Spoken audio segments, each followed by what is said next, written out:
शीत दिन तो आपण मैंने बहुत प्रकार सूप करके तैयारी कर पीउथिबे आ बहुत प्रकार सूप भी तैयारी कर पीवाक इच्छा होता है।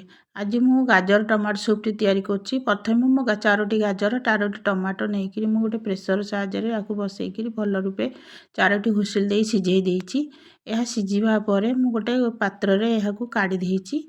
ये 10 मिनट काढ़ी हवा पर टिके ठंडा हवा पर मु गोटे ग्राइंडर रे यहाकू रखी देछि ग्राइंडर करिया पे भल रूपे।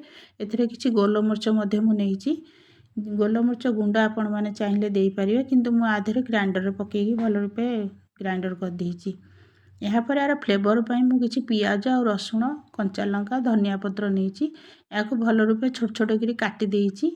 यह काटिया परे मु गोटे कड़ाई रे किछि 2 चम्मच तेल नेछि। तेल ना परे एही पियाज रसुण टिके मु कड़ाई रे पकेई देछि।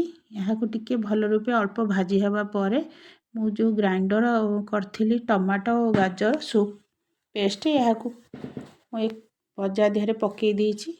आ अल्प किछि टिके पानी देके याकू भल रूपे फुटेई देछि। एबे देखंतु यहाँ पर मु किछि ऑर्गेनो और चिली सॉस मध्य पकेई देछि टेस्ट पई। आ स्वाद अनुसार लुण मध्य पकेई देछि। किछि धनिया पत्र पकेई देछि। एबे देखंतु सूप संपूर्ण रूपे हेई जाइछि। मु गोटे बाउल रे सूप टी काढ़ी देउछि। यह काढ़िया परे मु आर ऊपर किछि गार्निश करिया पई किछि क्रीम दे देछि। आ सजाया पई गोटे धनिया पत्र टी रखी देछि। आपण माने देखंतु सूप टी मोर हेई जाइछि। आपण माने कमेंट बॉक्स रे जणांतु मो सूप टी केमती हेइछि। आपण निश्चय ट्राई करंतु और नुआ थिले मो चैनल को सब्सक्राइब करंतु। जय जगन्नाथ।